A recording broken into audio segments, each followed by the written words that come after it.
Welcome to my another video. कैसे हैं आप सभी? आई होप आप सभी अच्छे होंगे, बढ़िया होंगे। और जैसे कि आपको पता है गर्मी बहुत ज़्यादा बढ़ चुकी है। आप सब अपने घर में रहिए, जितना हो सके पानी पीजिए और अपने मम्मी पापा का खास कर बहुत अच्छे से ध्यान रखिए, क्योंकि इस टाइम पर गर्मी इतनी है कि बस सबको हाइड्रेट रहने की बहुत ज़्यादा ज़रूरत है। तो आप अपना भी ध्यान रखिए और सबका भी। तो चलिए वीडियो को स्टार्ट कर लेते हैं। हमारी वीडियोस का थंबनेल देखकर ही आप समझ गए होंगे कि वीडियो हमारी पम्मी और प्रेरणा के ऊपर ही होने वाली है। तो जैसे कि आपको पता है कि पम्मी ने हमें बहुत सारी चीज़ें अब तक प्रूफ के तौर पर दिखा दी हैं।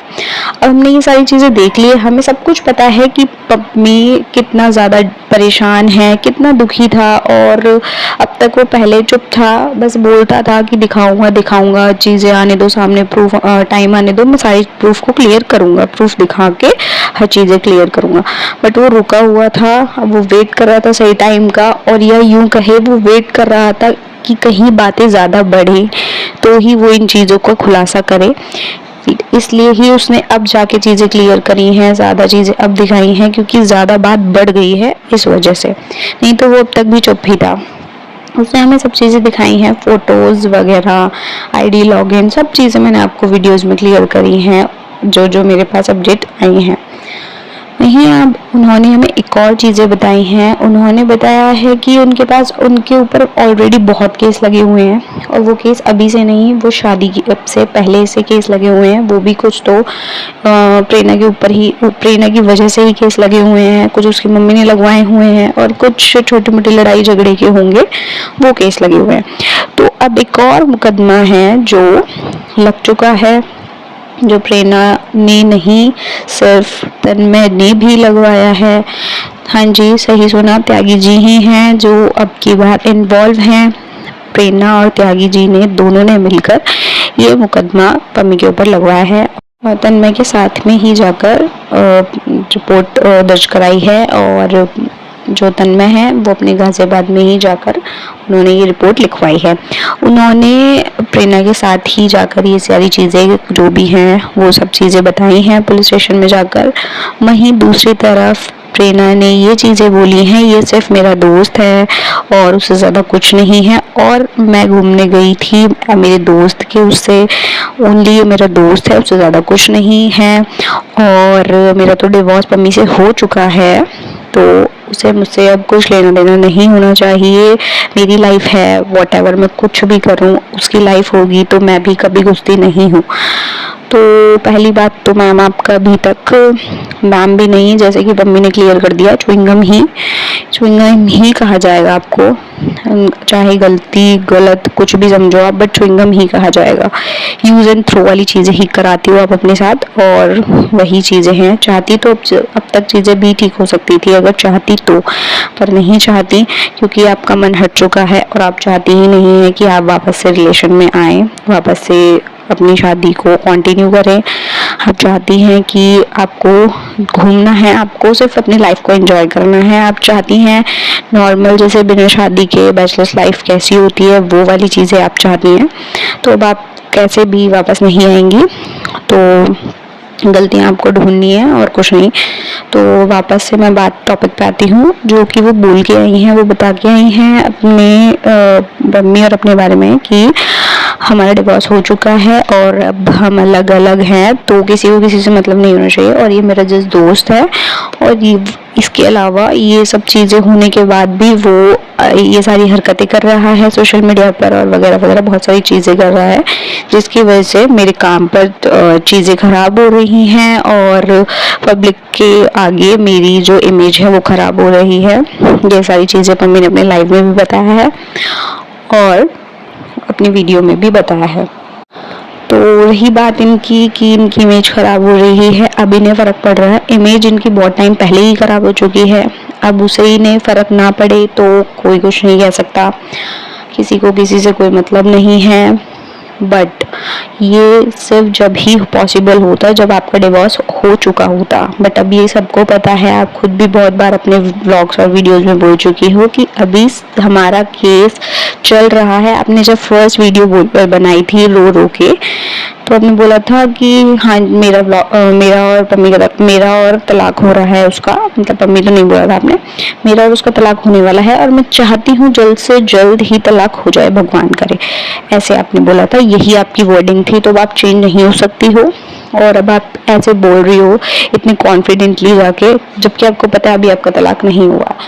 पर कोई नहीं, इस चीज़ की भी सुनवाई होगी, इस चीज़ को भी सुना जाएगा। पम्मी ज़रूर सुनेगा, वो पम्मी ज़रूर जाके कोर्ट में इन चीज़ों को पेश करेगा, कौन सा डिवोर्स कब हुआ, वो चीज़ें वो क्लियर कर देगा। तो आप एक के बाद एक लगा रही हैं उन पे, कंटिन्यू ये सारी चीज़ें कर रही हैं, तो बिल्कुल ठीक नहीं है। मेरे हिसाब से आपके लिए ही बहुत भारी पड़ सकता है ये सब चीज़ें, जितना जैसे कि हमने अभी तक देखते आ रहे हैं, हर चीज़ में आप ही गलत निकल रही हैं, कोई प्रूफ नहीं होता, फिर भी आप चौड़ के बोलती हैं मेरा दोस्त है, मेरा दोस्त है। उसके बाद मैं बताती हूँ कि जो पम्मी हैं उन्होंने ये चीज़ें भी बोली हैं कि अभी गाइस बहुत बड़ा कुछ आने वाला है, जिससे इसकी हेकड़ी निकलेगी और सारी चीज़ें अब ये जो बोल रही है सब कुछ चुप रहे, सब कुछ मैं क्लियर करूँगा, बट थोड़ा टाइम रुक कर, थोड़ा टाइम मतलब वो ये बोलना चाह रहा है कि कुछ चीज़ें हैं जो अभी शायद आनी बाकी हैं या फिर किसी वजह से वो रुका हुआ है। बट जो भी है वो जिस हिसाब से बोल रहा है वो बहुत ही बड़ा और भयानक ही होने वाला है। तो जो भी होगा वो तो खैर टाइम के हिसाब से ही पता चलेगा। लेकिन उसके बाद मैं बात कर लेती हूँ पम्मी की। जो पम्मी ने ये चीज़ें बोली हैं कि जो भी होने वाला है मुझे उससे फ़र्क नहीं पड़ता, लड़ने झगड़ने सब चीज़ों के लिए मैं रेडी बैठा हूँ, मुझे फ़र्क नहीं पड़ता। वो इसलिए भी ये सारी चीज़ें बोल रहा है क्योंकि उसने अपना सब कुछ अपनी लाइफ में खो दिया है, अपनी मतलब जो वो बेटर लाइफ जी रहा था अपनी फैमिली समझ के, उस लड़की के साथ अपनी बच्ची को लेकर अपनी वाइफ समझता था। तो वो अब ये चीज़ें बिल्कुल इसलिए बोलता है क्योंकि उसके पास उसको लगता है कि खोने के लिए कुछ नहीं है, बट उसे ये नहीं पता पीछे उसके मम्मी पापा हैं, उसको उनके लिए तो जीना ही पड़ेगा।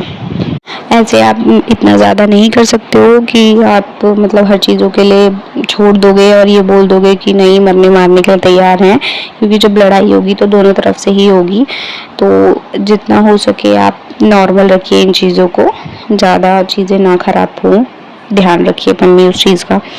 वहीं जो पम्मी कैडी बातचीत गुजर के नाम से जिन्होंने इनका पॉडकास्ट लिया था, यूट्यूबर हैं जो पॉडकास्ट लेते हैं, उनका भी आज एक व्लॉग आया था जिसमें उन्होंने बोला था कि मैं भी पम्मी भाई का दिल से सपोर्ट करता हूँ, मैं बहुत ज़्यादा अपना भाई समझता हूँ, मेरे ही बिरादरी के हैं, हमारी पूरी बिरादरी की तरफ से उनको पूरा सपोर्ट है। बट वो ये भी बोल रहे हैं कि मैं नहीं चाहता हूँ कि अब आप जितनी चीज़ें ले आए हैं वो ठीक है, लेकिन अब इससे ज़्यादा चीज़ें आप सोशल मीडिया पर ना लेकर आएँ। जबकि मैं आप कभी भी बुलाओगे मैं आऊँगा, हर चीज़ों में आपका सपोर्ट करूँगा, बट अब इससे ज़्यादा आप सोशल मीडिया पर चीज़ें लाकर ख़राब मत करो। आपका बहुत अच्छा फ्यूचर है, ब्राइट फ्यूचर है, आप उस चीज़ पर ध्यान दो और जितना हो सके आप इन चीज़ों से दूर हो जाओ, आप छोड़ दो, जो है जिसको जो समझना है समझने दो, जो चल रहा है चलने दो, बट अब सोशल मीडिया पर लाकर इन चीज़ों को अपनी जो आगे की ज़िंदगी है उसको ख़राब ना करो। तो उन्होंने भी पम्मी को ये वाली चीज़ें बोली हैं, वो भी चाहते हैं कि ये चीज़ें अब जितनी हो सके जल्द से जल्द ख़त्म हो जाए सोशल मीडिया पर और ना आगे आए। तो ये वाली चीज़ें उनकी थी गाइस। और पम्मी जैसे कि बता ही रहे हैं कि आगे जितना भी जो भी चीज़ें होने वाली हैं बहुत बड़ी होंगी और आगे आने के टाइम के हिसाब से इन सब की उतार के रख दूंगा मैं। तो समझ ही गए होंगे आप, ये सब जब पम्मी की चीज़ें हैं बोल रहा है वो, तो कुछ बड़ा ही होने वाला होगा। लेट्स सी क्या होने वाला है। बट ये लिए इतना ही है गाइज। और अगर वीडियो अच्छी लगी हो तो वीडियो को लाइक करना मत भूलेगा, शेयर करना मत भूलेगा और कमेंट करना भी ज़रूरी है। अगर आप कमेंट करके नहीं बताओगे तो मुझे कैसे समझ आएगा कि आप कैसी वीडियो चाहते हो मेरे से। तो प्लीज़ कमेंट करके ज़रूर बताओ। और जो भी है जैसा भी है कुछ और नई अपडेट हो तो प्लीज़ आप मेरे को बताना कमेंट सेक्शन में। जब तक के लिए guys bye, tata. Take care.